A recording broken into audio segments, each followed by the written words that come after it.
Hi everyone, আশা করি সকলে ভালো আছেন। তো আজকে আমরা দেখবো হচ্ছে সফটওয়্যার ডেভেলপমেন্ট লাইফ সাইকেলের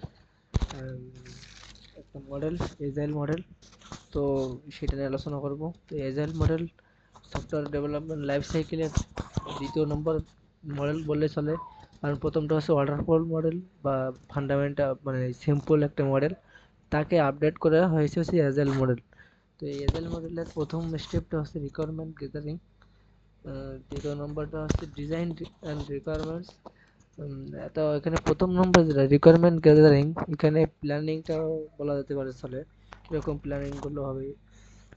বা এখানে হচ্ছে রোলগুলো থাকবে হচ্ছে প্রজেক্ট ম্যানেজার আর হচ্ছে প্রজেক্ট ওনার, ইউজার নট ন মানে প্রজেক্ট ওনার, তাদের মধ্যে যে কমিউনিকেশনটা এখানে হয়।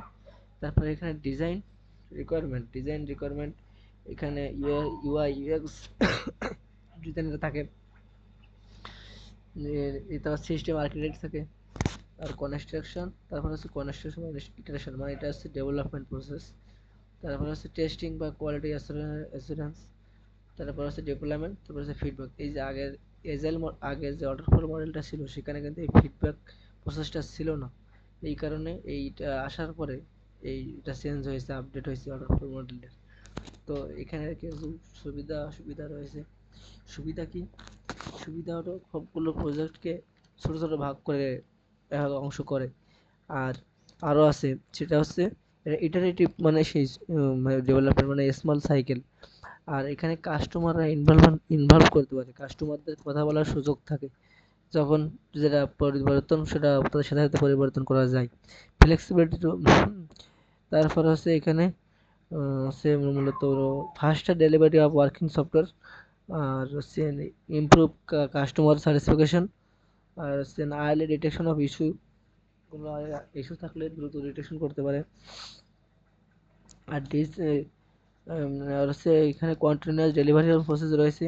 তো আরও সুবিধা রয়েছে, এটা হচ্ছে ডেলিভারি কন্টিনিউয়াস। আর ডিসঅ্যাডভান্টেজ যেটা রিকোয়ারমেন্ট, মানে ডিসঅ্যাডভান্টেজ যেটা হচ্ছে যে requirements constant customer involvement, difficult to product final cost and time. মানে এটা প্রেডিক্ট করা খুবই কঠিন, ফাইনাল কস্ট, মানে যদি বারবার যদি রিকোয়ারমেন্টটা চেঞ্জ হয় তখন সেইটার ফাইনাল যে কতটা কষ্ট হবে সেটা ডিটেক্ট করা, প্রেডিক্ট করা আসলে কষ্টকর। তারপর এই মডেলটা মূলত হচ্ছে যারা স্কিলফুল পারসন তারাই হচ্ছে এইটা কাজ করতে পারে। এখানে মানে কম নলেজ বা স্কিল থাকলে তাদের সে পেরে উঠবে না, এটা হচ্ছে disadvantage. Documentation maybe less detailed, মানে ডকুমেন্টেশন যে খুব ভালোভাবে দেবে তা না, খুব কম থাকবে। কারণ কি, যে এক্সপার্ট ডেভেলপার তার অত বেশি ডকুমেন্ট লাগে না, অল্প একটু রাখলে হয়। যেহেতু এক্সপার্ট লাগবে এই কারণে ডকুমেন্টেশনও কম দেওয়া থাকে। তো যদি এজাইল আর ওয়াটারফল মডেলের মধ্যে পার্থক্য বলা হয়, তাহলে অ্যাপ্রোচ হচ্ছে এজাইলের ইটারেটিভ আর ওয়াটারফলের হচ্ছে সিকোয়েন্সিয়াল। তো এখানে এজাইলের ফ্লেক্সিবিলিটি এটা রয়েছে, কিন্তু ওয়াটারফলের কিন্তু সেটার low low flexibility. Delivery agile model continuous, waterfall model one time, মানে যে প্রথম একদম শেষ হবে ডেভেলপমেন্ট করে দেবে, তারপরে আর কোনো কিছু যে একজন, তারপরে আর কোনো ই থাকবে না, ডেলিভারি হবে একবারেই। তারপরে আপডেট প্রয়োজন সে সিস্টেম আর নাই। মানে সে একবারেই ওয়ান টাইম ডেলিভারি। আর এটা এজাইলের কিন্তু কন্টিনিউয়াস ডেলিভারি দেওয়া যায়।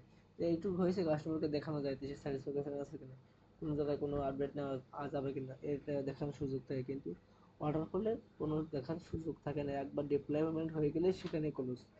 তারপর হচ্ছে কাস্টমার রোল, এখানে এটা হচ্ছে কাস্টমার রোল এজাইলে অ্যাক্টিভ থাকে, কিন্তু অর্ডার করে লিমিটেড, খুবই কম লিমিটেড থাকে। তো আজকের এই পর্যন্ত। সকলে ভালো থাকবেন, দেখাবো অন্য একটি ভিডিওতে।